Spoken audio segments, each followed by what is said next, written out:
Welcome back to An American Homestead, podcasting live from deep within the Ozark Mountains at an elevation of 2,200 feet. It's 10 p.m. Eastern and 9 Central, and it's good to be back. So, got a lot of stuff to talk about this week. A lot has happened. There's a lot going on in the world. Things are crazy, but there's also a lot of homestead news we can talk about and some good homesteading topics we're going to talk about tonight. With me, as always, is Jamie, and let's get into the stack of stuff that we got tonight. So, for those of you just tuning in, this is from thehomesteadnetwork.com. You can go to thehomesteadnetwork.com, look at the show times, and see all kinds of great homesteading channels that you can click on and go to their YouTube channels and see the different videos that they put up every week and share the knowledge, with all of us out there in YouTube land. So go check that out at thehomesteadnetwork.com. And if you're interested in, listening to this podcast the way it's supposed to be listened to, it's basically a radio show. There's no video because we are off grid right now. It's about, it's 9 Central here. So we are doing this by candlelight and lantern light.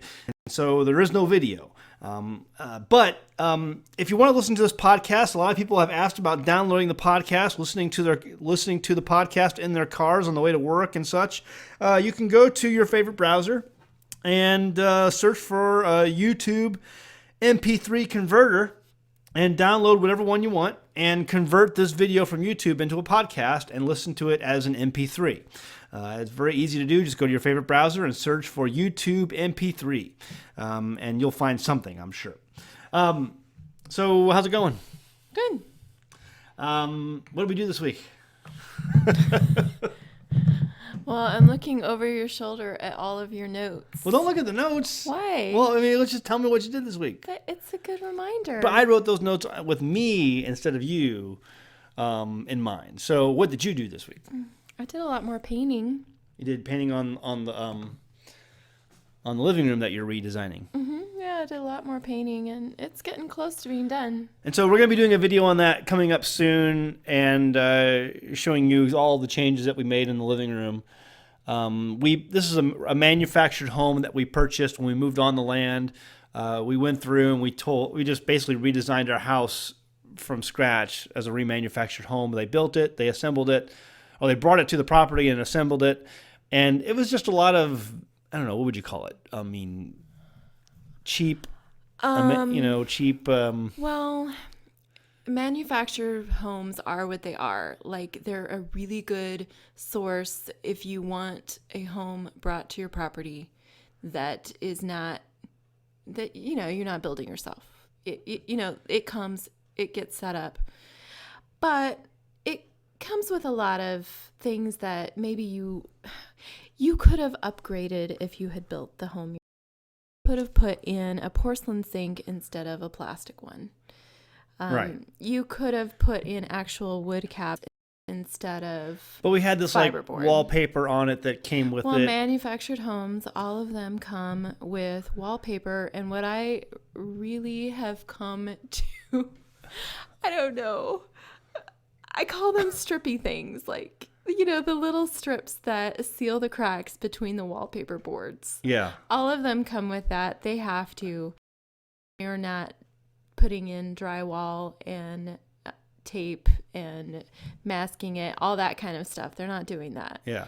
They just put up the boards and then mask the strip, the cracks with the strippy things. So we've taken all that down, painted the walls. I didn't even have a love-hate relationship with the strippy things. I hated the strippy things.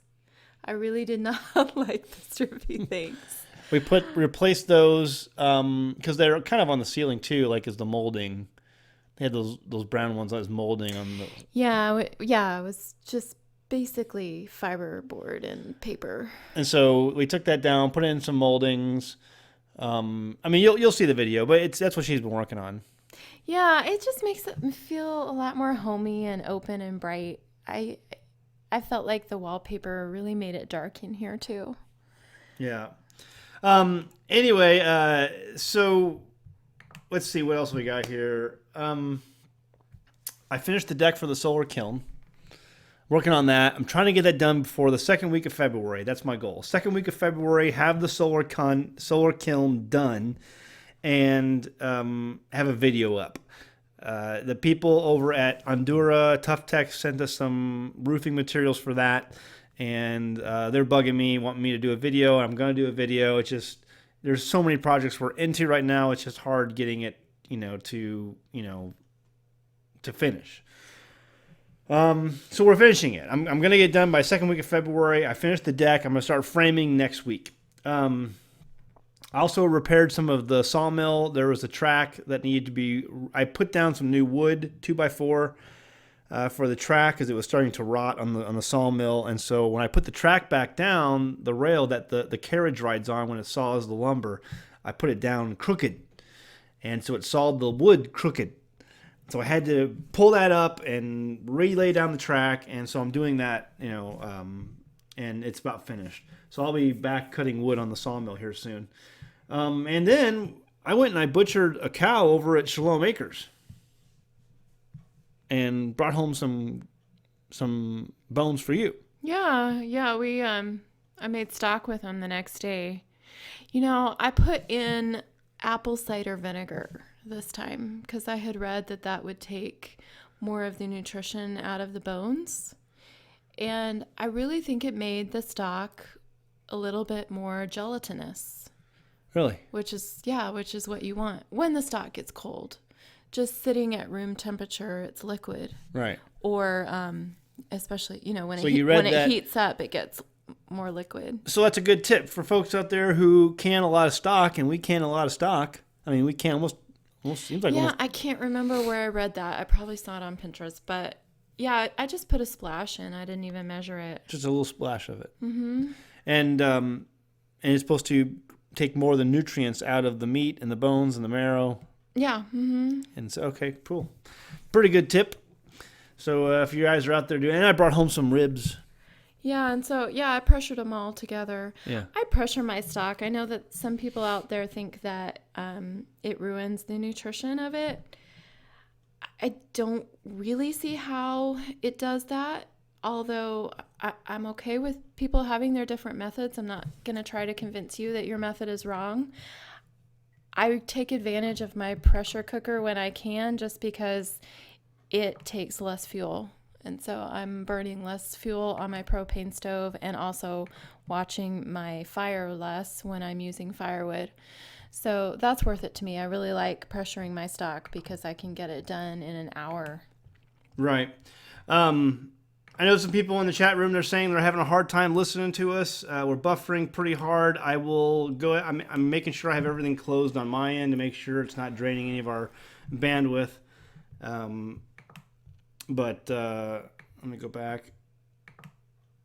And so, anyway, yeah, sorry guys. It's just where we're at, and I'm calling this week. I'm going to call this week on see if we can get the high gain antenna for the internet. And I think once that happens, hopefully we'll have an improvement in our internet connection, our bandwidth speed. So very sorry about that. But you can always come back and listen to the show later. Usually it's pretty good on the end, where once YouTube has it after the show's over, you can check it out then.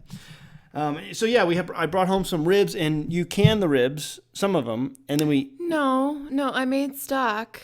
And, yeah. You made stock out of the ribs. Yeah, and once it was done, I just pulled the meat off the bones. Right. It falls right off. And then I took some of the ribs, because he gave us I think a set of 5 each. Oh, yeah. Mm-hmm. And I took some of the ribs, took 5 of the ribs, and cut them up, sliced them up, and put them on the grill. Now, folks, if you've never had... We should have gotten a video of us eating those. I know. Well, I'm going to bring this up later, because we have an article I want to go through about homesteaders. And so... Especially our 4-year-old eating that. It's about a 16-inch rib. Yeah. Yeah, it definitely doesn't fit on a plate. No, it doesn't fit on a plate. These are beef ribs, folks. Beef ribs. And they're huge. And so I sliced them up, put them on the grill. We put our favorite dry rub on them that we put on most everything we put on the grill. And they tasted awesome. But they're gigantic, and so you look like Fred Flintstone eating, this rib. Well, especially Caleb. ribs are a messy business anyway. My I mean, you go to gosh. any like rib house, they give you all kinds of wet naps and all that stuff. So we ate beef ribs the other night, and there's still some left over. So I'm gonna be eating on those. Just one. Just one left over. Okay. Well, I'll eat that for lunch. But anyway, we got these beef ribs, and she looks up at me during the dinner and says, "Do you know of another woman who would eat like this?" as in like you're a lucky man, right? It's just like. She's like, you're a lucky man, right? There's not many women in the world. It doesn't even fit on a plate, and so you're just grabbing it with both hands and tearing it with your teeth with all your might. And the little 4-year-old, I mean, he's going at it like he's just trying to get that meat off. And Joshua's doing really good too. And the whole time, both of my boys are looking at their dad in complete awe, because one day I can only aspire to get all of the meat off my bone, just like my daddy. When I eat my ribs, whether it's deer, we use deer ribs and sheep ribs and goat ribs or whatever ribs I'm doing here, I clean them. I mean, when the rib is done, it is spick and span. There's nothing left on the rib. It's just bone. And all of the boys both of the boys are just trying to do what Zach is doing, and just in complete awe that he can do it. And they're really trying hard, but not even getting close. Yeah. So anyway, so she makes the point, aren't you lucky that you have a wife like me, because not many women would be eating this way. And I agree. I mean, it just, it takes you back to the dark ages when, the men just were grunting and picking up their little bone or whatever and tearing it with their teeth. I don't know. Yeah. Had that image. So I see Shalom Acres is in the in the chat room. So yeah, we had a good time out there, and a fun time was had by all. But I brought home some ribs, and they were delicious. And we canned the beef stock. They'll get deleted. Had a bunch of beef stock, and how many jars did you do? Quarts? Yeah, I made 8 quarts. 8 quarts. Okay, 8 quarts. And then worked on the garden this week. I put down a bunch more layers of different sawdust and things like that on, the wood chips, not so sawdust, but wood chips on the garden. So gardening is coming along. We're getting ready to be, wintertime is the time to be doing your gardening, folks. Getting the soil conditioned and ready for springtime planting. That's absolutely what we're doing right now. I'll be out in the garden later this week. I know a lot of you have asked for a video tour of the homestead, and I'm going to do that. The reason I didn't do it this week is because, and you may have noticed in the videos I put up recently, is that the audio is not that good. It's because our main earpiece lavalier microphone broke about 2 weeks ago. I ordered a new one. The one that showed up didn't fit, didn't work, and I ended up breaking it in the process of trying to get it to work. And then I ordered another one. It's not here yet, so we're in a bad shape right now when it comes to audio. So as soon as that gets here, we're going to go ahead and do some more videos in the garden, especially with the Jerusalem artichokes, the sunchokes, and I'll give everyone a video tour of the homestead coming up on the channel this week. That's what's coming up, along with some other videos that we've got lined up too. And I have another video of Shalom Acres that I'm going to be putting out of their smokehouse. Not their smokehouse, but their root cellar. Really nice root cellar. Yeah. And we got a new president this week. Yeah. New president, and we'll talk about that a little bit later when it comes to the healthcare law, because he did something the day he was sworn in that I'm hoping is going to save me some money. I've been looking at the news. I've been reading the news, really carefully the last few days because, and we'll talk about that in a few minutes. Yeah, and I just think it's cool because I still remember when Reagan was elected, and he's the first president I remember getting elected because I was old enough to remember. Yeah. I just think that that's cool for my boys because this is the first new president that they'll remember. Yeah. Yeah, not that we really care about presidents. I know, not that we care that much. I used to be really political, guys. You know that. If you know me, you know my situation. I'm not, but yeah. But I think that in reality, though, like, I don't know, I think about that in homeschooling too, because, it kind of brings history to life for them. Yeah. Yeah, absolutely. Yeah, sure. For sure. And it is history that was being made yesterday, especially in our modern times. But we got a new president, and we're gonna have to see how it works out. And I'm hoping he's gonna get rid of some of this healthcare stuff that's going on. That's what we're gonna talk about today: homesteading and healthcare. This is a big thing for a lot of people, and one of the biggest questions we get on a regular basis in our inbox is about healthcare. What do you guys do for healthcare? And how do you advise other families when it comes to healthcare? What should we do? If people are new families who are coming in, they want to live off grid, they want to start homesteading, but they realize they're not going to be making enough money. They're at a job right now where they're making good money or whatever money, and they have healthcare. What do they do? Before we get into that, one other announcement: I think we're decided we're not going to do maple syrup this year. Yeah. I don't have the jars. I didn't order the jars in time, and I think the syrup's running right now. And the weather has just been crazy. It's really warm right now, and it's cold. The cold is coming back this week, and I just don't have. I didn't get the stuff ready. I've had too many other projects. My main focus right now is to get the sawmill back up and running so I can cut some wood and get the solar kiln built and finished. And then also other projects we have here. Get that. And I need to be working with that cow out there, the new milk cow. It's about 5 months old now. I need to be working with it on almost a daily basis. Too, like what you said before, like it makes total sense when you said that maple syrup is not typically something that is a big harvest in Arkansas. No, it's not a big harvest. If you want to grow sugar in the Ozarks, it's sorghum. And we did, I think, pretty well for our first year sorghum harvest. Now, our maple syrup, for the first year we did that, was pretty abysmal. But I think we started late. I'm not saying we won't try it next year. I'm just saying that this year, there's just too many other projects going on. And especially on, the wintertime is supposed to be a downtime anyway.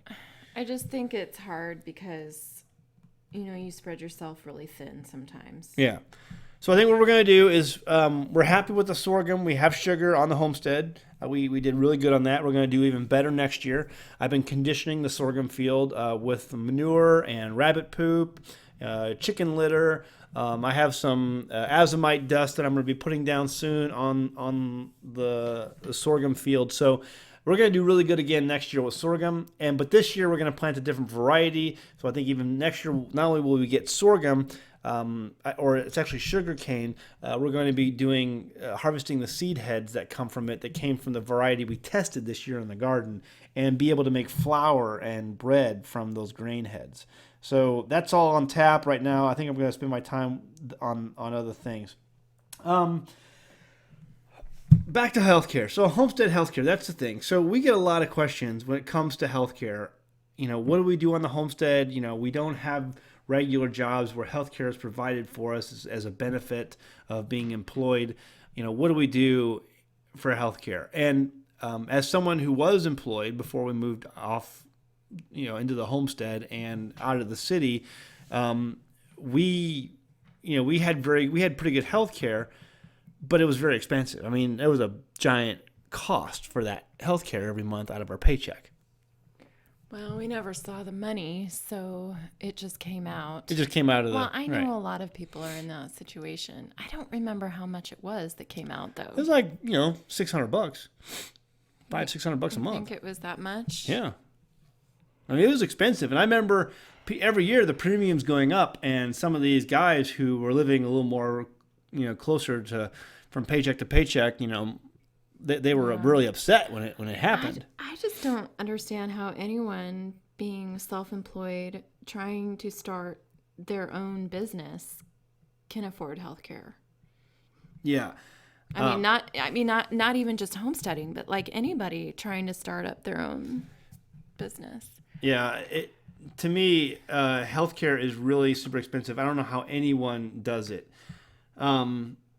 So because it's just so expensive. So when the whole Obamacare thing. When we live at off grid, we're still kind of a young family. I turned 40 this year. Jamie's 39, and what? We're still young. We're younger. I mean, we're getting. She's like, you're getting middle aged. No, we are middle aged. Zach doesn't like to admit he's middle aged. Oh, I want to be 23 again. Just out of the army. We always say that we wish that we had met younger because our kids would be older and we would be more set. So, anyway, what do you do? What do you do for healthcare? And right now, I'd rather not pay for it because, in reality, folks, I trust doctors as much as I trust lawyers. Okay, I really think the healthcare system today in America is so screwed up that it's you shouldn't even play with it. And I think it's so screwed up because government is involved in it. And someone who's been involved in politics before, and people talk, when I was in the Army, speaking of the Army, when I was in the Army, I was just about getting out of the Army, and I read a book called, by P.J. O'Rourke, and it was called All the Trouble in the World.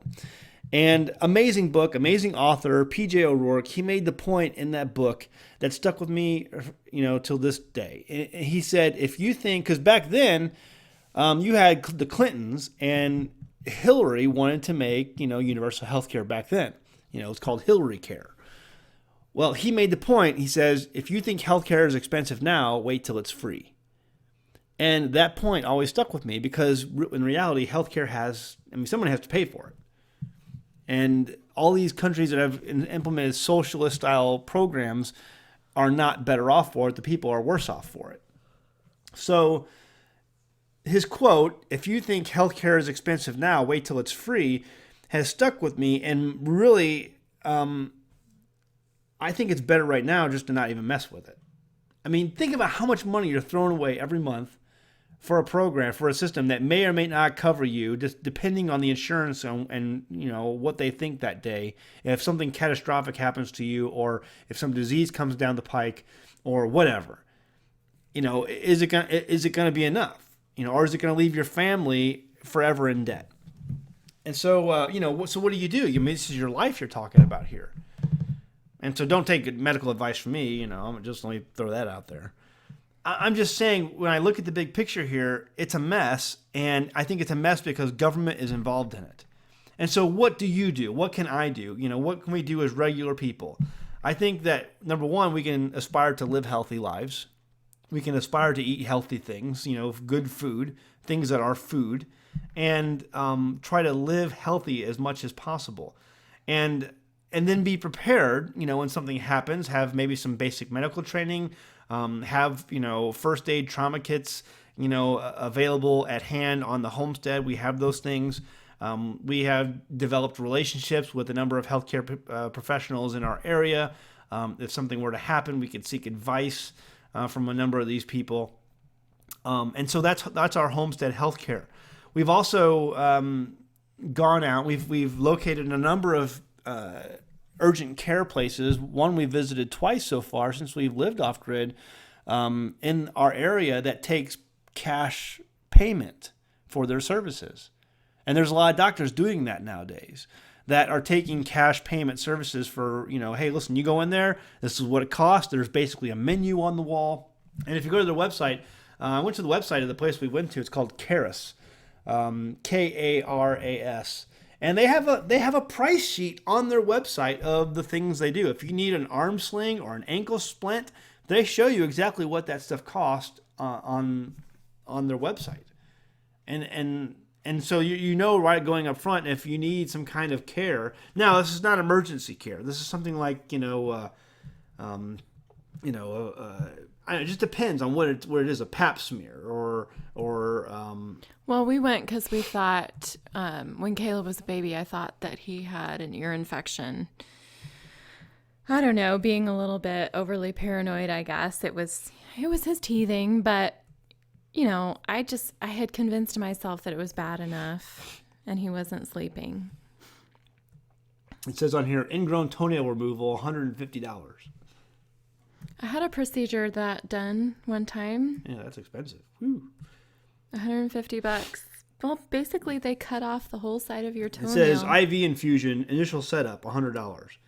I mean, it gives you everything on here. Laceration repairs. So I guess that's a cut. Yeah. So sewing up. For a simple one, it costs $125. So if you need stitches, it says right there, $125. Complex laceration repairs, I guess if you cut your arm off, it's $150 to sew I it back. didn't even know that they would do stitches there. That's kind of cool. Yeah, I mean, that's good. I just assumed that they would send you to the emergency room for that. Some of these things, like stitches, I mean, you can learn these skills yourself. I know there's lots of people, lots of YouTubers out there who show how to do this on chickens and things like that. You can learn these skills yourself, and that's good to do that. And that's part of Homestead Healthcare, is learning those skills. I mean, we have I have a trauma pack. I have a very good trauma pack. I have a number of first aid kits that are very good first aid kits around the homestead. We have the quick clot and things like that stop blood flow very quickly if we need to. If there's a heavy bleeding wound that we need to stop right away, we have all that stuff here, and we know where it's at if we need it. So it's these things. That's home. It's because you really can't buy. That was one of the things I didn't like about Obamacare is it took away all of the ability to purchase traumatic healthcare insurance. So what if I don't want regular healthcare? What if all I want to pay for is something traumatic happens, that I have to go to the emergency room? I want to pay for that. Like a car accident happens. We don't drive all that often, or I fall off a ladder, or stuff like that. Then I would have healthcare for that. I'm a veteran. I do have VA healthcare, but my wife and my children do not. So, but for the homesteader who's not a veteran, and nobody in the household is a veteran, what do? I think that finding an urgent care place or a clinic nearby that deals with cash payments, and there are a number of them in our area, and this is just the one that we had gone to, is good to locate those and know where they're at, and to be familiar with some of the offerings that they have at their clinics. Let's see, what else? Other things we use, like essential oils. We have essential oils. We've used things like essential oils for my allergies. We've used, what's that other thing? Marshmallow root. Things like allergies. I mean, you see a lot of homesteaders talk about allergies and how to treat allergies with essential oils and things like that. I also just think that you got to pay attention, like being proactive. The other day, Joshua was tugging on his ear, and he just started. I said, Joshua, what's wrong? Because I think that sometimes maybe kids don't know what's going on in their bodies, and they will wait to tell you if there's a problem. I found that with my boys, if they're doing something that's a little bit abnormal, to just pay attention to that and ask them about it. And maybe they haven't even noticed it, but then they think about it. And then anyway, his ear hurt. And I thought, oh, okay, are you getting an ear infection? We don't deal with this kind of stuff a lot, although I've mentioned it twice tonight. But with him, I just made him lie down on his side, and I put some colloidal silver in his ear. And I did that frequently throughout the day. And by the next day, it was gone. I spent the money a number of years ago, before we lived off grid, right? Mm-hmm. Yeah, before we moved off grid, I spent the money purchasing a colloidal silver generator, a good one. And we've been using it ever since. I definitely think colloidal silver is one of those things that I would absolutely invest in again, because we've used it for so many things. And it works. It really works. So, I mean, there's things like that. And that brings me up to this point. So there's I've been mentioning it the last few weeks, called Nixall, and I keep hearing about this. That's why I've been asking you, the audience, and I haven't really seen anybody in the audience say anything about using it or having experience with it. But it was developed by some guys, for what I'm told, in Nixall, Missouri, which isn't that far from here, near the border of Arkansas. And there's some people in our town who use it. One of them is a midwife, and she says that this thing kills all bacteria and all viruses once it encounters it. And so people use it for livestock, but she tells her patients to drink it. It's a cleaner, but how it's made, supposedly, this is what someone told me, is that when they make titanium and they mash the titanium together, they do it inside water. And the water that's there changes its molecular structure. It's just basic clean water. It changes the molecular structure of the water that makes it very damaging to bacteria and viruses. So it's perfectly fine water. I think it's electrolyted type water, and you can drink it. You use it for all kinds of different things, and anytime it encounters bacteria or viruses, it kills it. And it's called Nixall. And of course, this company is trying to get FDA approval, and the FDA absolutely doesn't want it because it's water, it's easy to make, and it kills all viruses and bacteria. So right now they're saying it's good for cleaning. You can clean with it. You can clean your counter with it. You can use it on your livestock, but don't you dare tell anybody that you can drink it, or you can use it in blood infusions or anything like that, because that would be medical stuff, and the medical industry is run by the pharmaceuticals. So you can't tell people that. Colloidal silver is the same way. It's one of these things that when it encounters bacteria, it destroys it. And if you think that's junk science, well, you go into any sports store, and you see Nike, Reebok, and every single Adidas, every single sporting manufacturer out there developing silver shoes and silver socks and silver athletic equipment. I think they're putting it in washing machines. They're using it in washing equipment. Whirlpool is using it. They're using silver in so many things. Why? Because it kills bacteria. And it works. It's not junk science anymore. And all the naysayers look like idiots because they're saying that this stuff doesn't work, and we need to start, we need to trust only the pharmaceuticals and the doctors when it comes to our health care. Well, screw that. Like I said in the beginning of the show, I trust doctors about as much as I trust lawyers and politicians. So I think the state of healthcare today is completely messed up. And so I think you need to take healthcare into your own hands and learn about things and be educated, learn skills. There's lots of YouTube channels out there that talk about different skills when it comes to home healthcare and home treatment and things. Doctors who are true doctors who are trying to teach you different skills like suturing and things like that, but also developing relationships with healthcare professionals and learning who the clinics are around you that think the same way you do when it comes to not wishing to administer vaccines to your children or wanting to pay cash for medical services because you don't want to use insurance because it's too expensive, things like that. And there are a number of clinics that are out there today that will cater to your needs. So look those up. Stockton Aloe Vera 1 is another one we've learned about. And we're out of right now. That's something I got to put on order here soon. Stockton Aloe Vera 1. There's a company out there. I think it's called aloe1.com or something like that. But they sell the Stockton Aloe Vera plant. And it's very good when it comes to healing. And I think every year, in the wintertime, because now we have the wintertime, the world is our refrigerator. I think I want to order a gallon of that every year and just, every winter and just drink it. It's totally digestible. It's made correctly. It's not going to give you the runs. I know a lot of people will say aloe vera will give you diarrhea. It will not. This will not, because they make sure they get rid of all the outside part of the leaf, and that's the part that acts as a what is it called?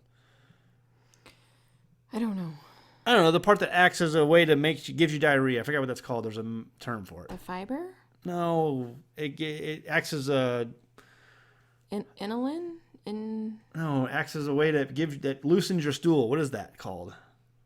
I can't think of it right now. Someone in the chat room will know what I'm saying. Diuretic? No. No. No. Anyway, Stockton Aloe Vera 1. We've drank it before. It's really good, and it has a lot of healing benefits. Plus, it's really great for skin damage, skin care, things like that. We can't grow aloe here. We're too far north. I would have to keep it inside all the time, and I would like to grow a lot of it at some point, but I just don't. We're too cold. I have to make an inside place for it every year. Laxative. Thank you, Susan Carmichael. You are awesome. Yes. Texas boy said poop.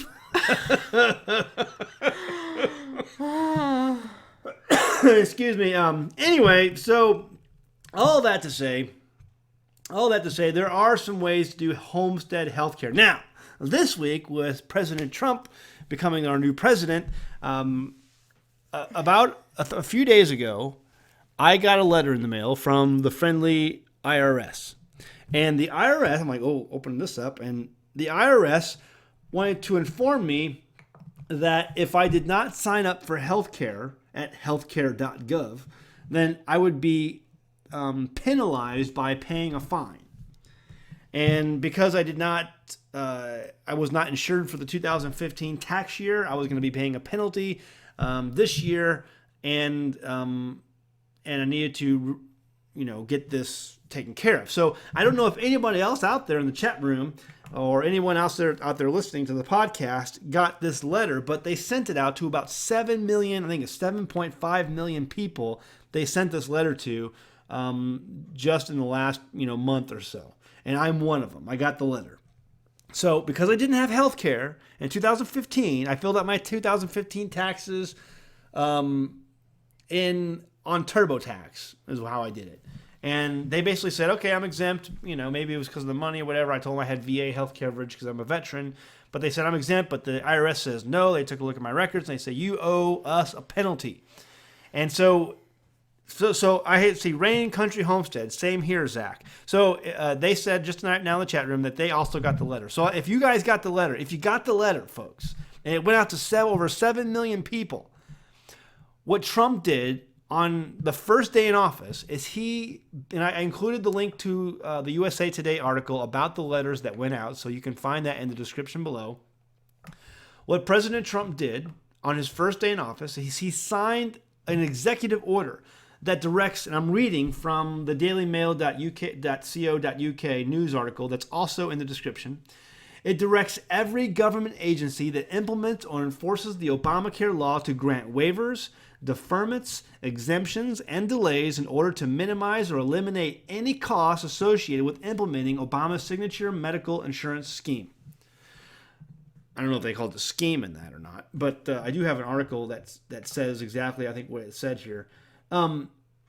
Folks, this letter, I don't know about your letter, but my letter told me that I was going to have to pay upwards of around $2,000 of a penalty because of this healthcare law. Now, I don't make a lot of money.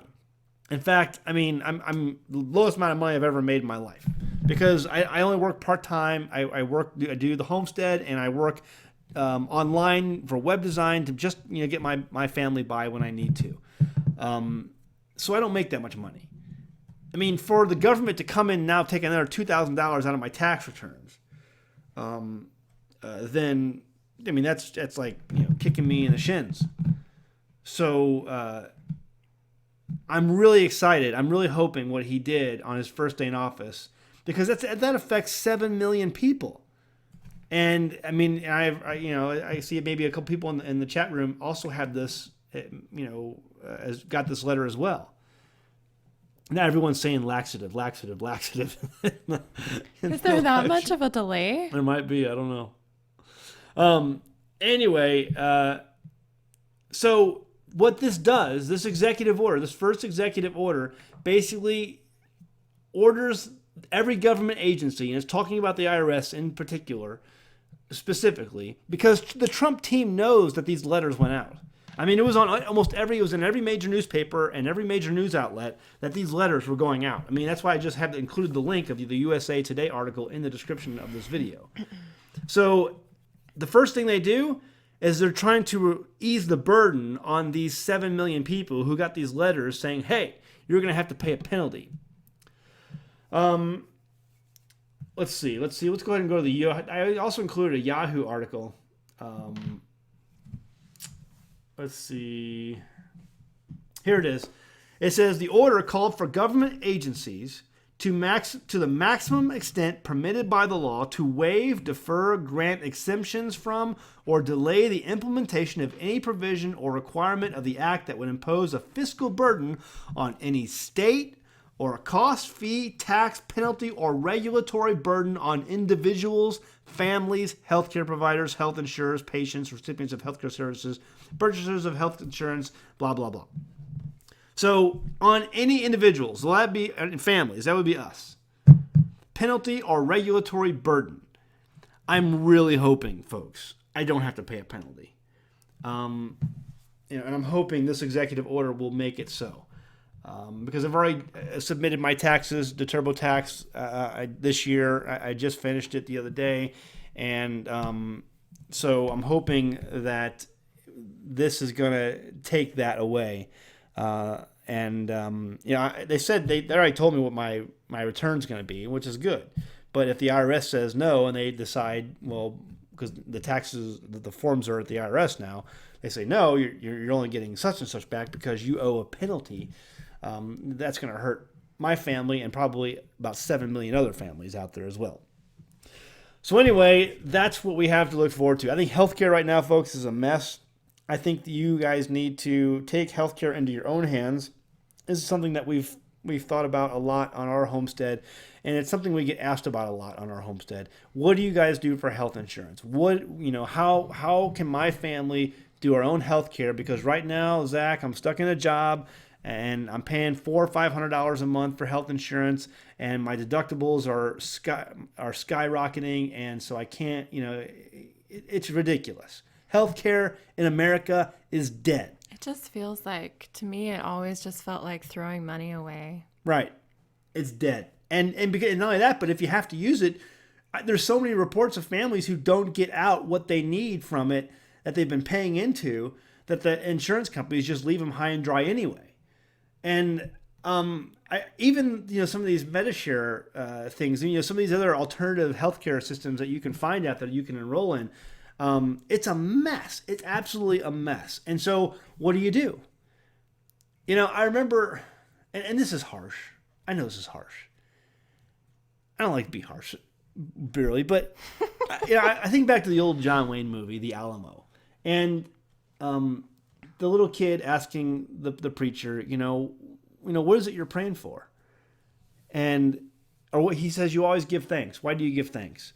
And the preacher said to the little kid, he says, I give thanks for the time and the place. And he says, the time and place, parson? And he says, a time to live and a place to die. That's all any man gets. And so I think healthcare today is messed up by government because it's messed up by a people who want to live forever. It's vanity. And I think we're obsessed as an American people, as a Western culture, with trying to live forever. And it's evident in everything you see in media and advertising today. It's all about beauty and looks and all this stuff, and people want to live forever. Look at Cher. How old is Cher? She's like 150. And she still looks like she's 26. All the people in Hollywood are like that. She's got to be in her 70s. Or 80s. But everyone in Hollywood like that. I saw Diane Keaton the other day on Drudge or whatever, and she looked like, she did. It's amazing how much these people spend on plastic surgery and youth and the longevity of life. When in reality, every man gets a time and a place, a time to live and a place to die. That's all any man gets. And I know that some people may take that as harsh, but that's reality. And I'm not trying to live forever. I'm not going to try to prolong, I know I'm mortal. I think the thing too is we gotta do our part to take care of ourselves. And I think we as a culture feel like, okay, well, I can eat this, I can do whatever, because, I keep reminding Zach, we're 40 now. We can't eat like we did when we were in our 20s and have it not affect our bodies. The older you get, the reality is it affects you. And I think that our culture has just decided, no, it doesn't affect me because now I can take a pill to cure this problem, or I can take some pain medicine to cure my problem. And they get more messed up than they started. I was reminding somebody just tonight because I'm so excited about it. I used to have really bad plantar fasciitis in one of my feet, and it really bothered me, especially during the summer when I was working my hardest. And I'm on my feet a lot. And what they tell you, the treatment that they tell you, the best you can do is get off your feet and let it heal. And I just laugh at that because I have a life to live. I have things to do. I can't sit on my butt all day and let my foot heal. That's not in my reality. Anyway, the reason I'm super excited is because I healed my plantar fasciitis all on my own. It doesn't hurt anymore.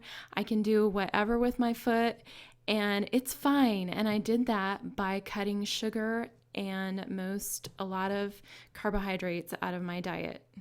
Yeah. And because all the itises, they say, are because of inflammation. What feeds inflammation? Sugar and complex carbohydrates. It feeds inflammation. So, well, there's a case right there of being educated. So she educated herself on what feeds these things, and she cut those things out, and she improved. And I mean, I totally get it, guys. I totally get it. There are people out there with medical conditions, and they need this insurance, and that's great. I think that's what it's there for. That's why it's there. The problem is you have all these people today who want to live forever, and but they don't want to take responsibility. Yeah, they want to eat McDonald's every day. Well, that's just not going to work. We have a society that's not healthy at all, that doesn't live healthy at all, and they want to live forever. It's just not going to happen, and they use healthcare as a way to try to get that immortality. So, I'll just before the show started tonight, I got a text, and this again comes back to education. So a friend of ours came to visit, and they spent the week here. We had a big camp out with a bunch of friends, and one of their children has type 1 diabetes. Type 1 diabetes. People think and will tell you that type 1 diabetes cannot be cured. That's a bunch of crap. I think she's 8 years old. Yeah, so type 1 diabetes. Type 2 diabetes is just a result of you eating garbage, okay, in your adult life, and that's just, you did that to yourself. But type 1 diabetes is a result of the body and the pancreas shutting down, and so you have this issue, and they say it can't be cured. Well, there's plenty of testimonies out there of people who cut out complex carbs, cut out sugar, and they've cured and are now treating their children with no insulin whatsoever, who have and were diagnosed with type 1 diabetes, type A diabetes. Okay. And so you can do this. And so we got a text from these people, these friends of ours, who have reduced their child's intake of insulin by 50%. 50%. Just by looking at some links that help give guidance and education to what a child needs with type 1 diabetes who is having issues this way. You know what, though, even then, I mean, looking at diet too, but it just came to my memory because the same family, I talked to the mom while she was here, her daughter ran around and basically played on our homestead for an entire week. And all of the children that come and visit here do the same, like literally from getting up in the morning to going to bed at night, they are running around and playing. They're getting a lot of exercise and fresh air. And I remember back then she telling me that when they were here, she was able to reduce her dosage in insulin. Mm-hmm. So diet, but also getting our kids moving. Yeah, you got to. That's the thing too. Our kids aren't moving today. They're sitting in front of computers all day, playing video games, and they're eating junk food. They're living at McDonald's and fast food and processed foods all the time because that's convenient, that's easy, and that's the society we live in. And that's going to develop type 2 diabetes in children. And they're not moving around. And so that's another reason why I wanted to move out in the middle of nowhere. I know it's going to be healthier for my family. It's going to be healthier for my kids. And so, it's taking healthcare by the horns and dragging it, through life. That's all what it's about, is saying I refuse to live like the rest of the world, and I can make this work.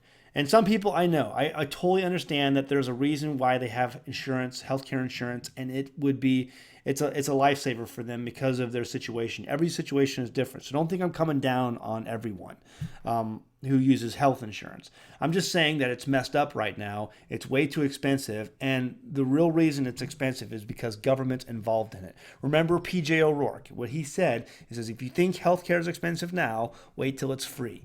And I think, Trump, one of the things I'm worried about, I'm glad Trump is going to hopefully reduce these penalties for all these millions of people. The problem is, I think he's going to replace it with something that's just going to be as intrusive and involve government, and that's really not going to fix the problem.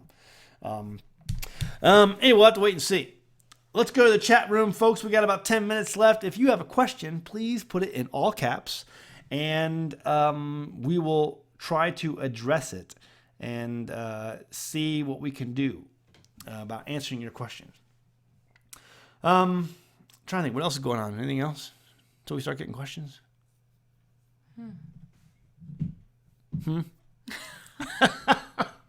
I am going to order some Aloe Vera 1 again here soon. I got to do that. Yeah, we should do that. If we do that, we order a gallon, will we drink it with me? I don't know. It wasn't bad last time. It wasn't bad. I'm just saying that I don't know that it was worth it. Like, it was kind of expensive, and I don't know if it was worth it. But it's processed better than a lot of this other stuff that you see on the market. But what would be the health benefit to invest in that just to drink a gallon of it? I think it's good to do every so often. It's healthy for you.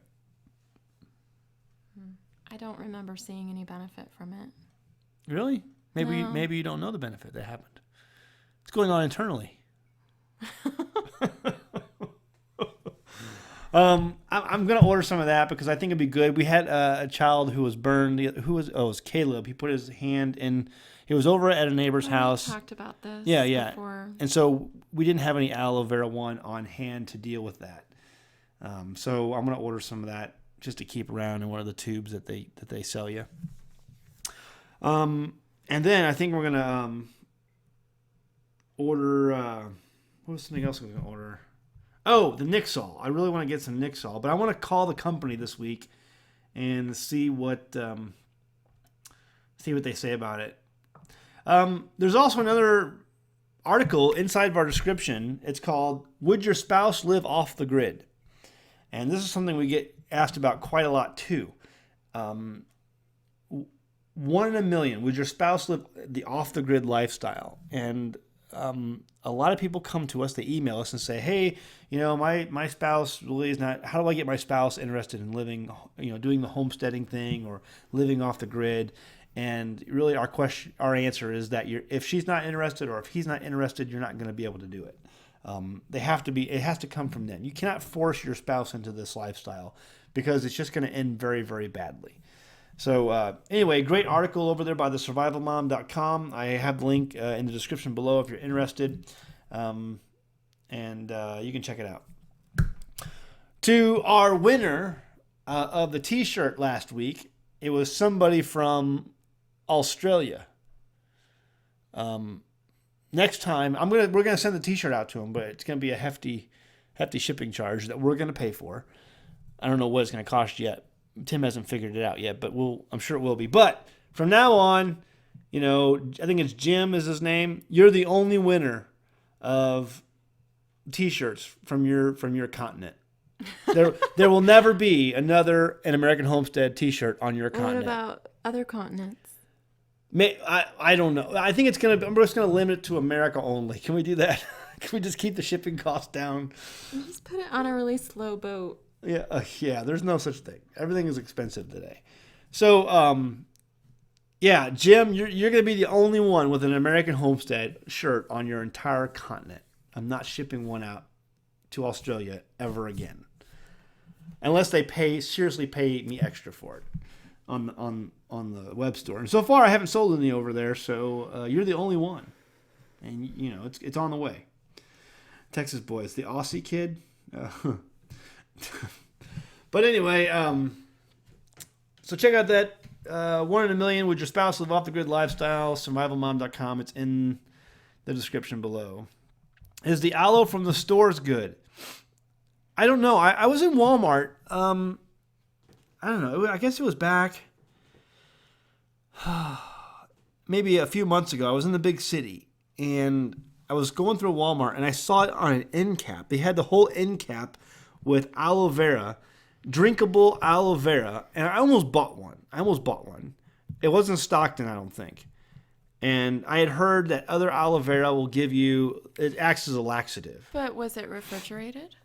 No, it wasn't. It was in a sealed container. Well, I think I remember this from when we drank it. It's be refrigerated. If it's not refrigerated, I don't know why. I don't know, Johnny Lovell. He's the one who asked the question about the Aloe stores from the stores. Is it good? I don't know. I would seriously, if you want to do the Aloe Vera and you have a refrigerator, I would try the Stockton Aloe Vera 1 and see what that is. So what kind of trauma kit do I have? I ordered basically a military grade trauma kit along with a bunch of other things that I found online to add to it. I also finagled my way with some the IV bags, the irrigation bags, things like that you can't get online. I found someone who had some, and I bartered for a bunch of them, so that if we needed to use it for irrigation or for an IV line for someone who was dehydrated, I could do that. Well, Rain Country says she grows aloe in her house. Yeah, but I know you can grow aloe in your house, but the aloe, the Stockton brand, I mean, that's giant. They're giant aloe plants. Yeah, but that would be cool to have for just a burn or something. Okay. Yeah, I mean, you could do one. We're not talking. She's not talking about drinking it. Right. Right? I assume you're not talking about drinking it. No, but I mean, I totally get it. We could put one in the house, but the Stockton Aloe Vera 1 plant is a huge plant. I mean, it's you have to find a place to put an aloe plant. Yeah, I'm really horrible with plants.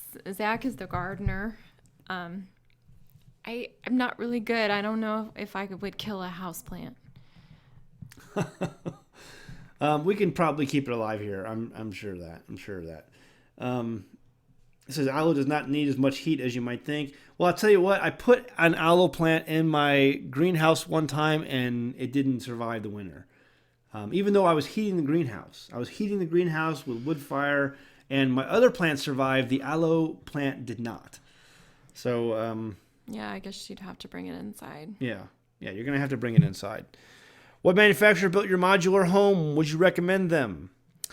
It was Clayton Homes. But that's what was the brand? It was the Southern. Oh, gosh. Southern something. But you can Google Clayton Homes. Yeah, if you Google Clayton Homes, you can find them. But it was called, the actual manufacturers of it was called Southern something. You guys, I'm okay with drinking it. I just don't want to pay the exorbitant amount of money that Stockton charges for a gallon. Let's go see what it costs. Of their aloe. Like I think it tasted fine. It was really smooth going down. I'm just not jumping up and down. I just don't think it's a priority for us right now to pay for it to be shipped to us. All right, so I'm at it's called aloe1.com, aloe1.com, and website's taking a long time to load, so buy direct. Zach is trying to see how much it actually costs. Okay, so for a 2-pack, it's $100. Looks like less than a gallon. Almost $100. Now, okay, can I 58 ounces each, so 2 58-ounce bottles. But that's less than a gallon. Okay, so how many ounces are in a gallon? 64, I believe. Anyway, so each one is less than a gallon. And it's almost $100. $50 a gallon. Okay, I am just saying. Okay. Okay, so people in the chat room, do you understand what I'm saying now? Because I feel like they're making fun of me for not wanting to drink it. Okay. Let's see. Yeah, so it's about $50 a gallon is what it's going to be. It's what's going to cost there. Hey guys, it's about that time. It's 10 o'clock. The show is over. We'll get back to more of your questions. Someone asked in the questions, do we have things, do people deliver here or do we have to go pick up? We do have a P.O. box, and maybe we'll post that on the website at some point if you want to. But we do have things delivered to the house if we need to sometimes. But we'll get to more questions next week. If you're interested in staying on with another show, Big Bear Homestead tonight is going to do the Insomnia Patrol. So they do that on nights, usually at some weekends after our show is complete. So you can go to the Big Bear Homestead, and the way you find that link is to go to the homesteadnetwork.com, go to the show times, find the Big Bear Homestead under Saturday night, and click on it, and it'll take you over to that channel, and they'll be running the Insomnia Patrol here just shortly. All right, guys, thanks for tuning in each week. We really appreciate you guys, love you guys, and we'll see you next Saturday, 10 Eastern, 9 Central. Have a good one.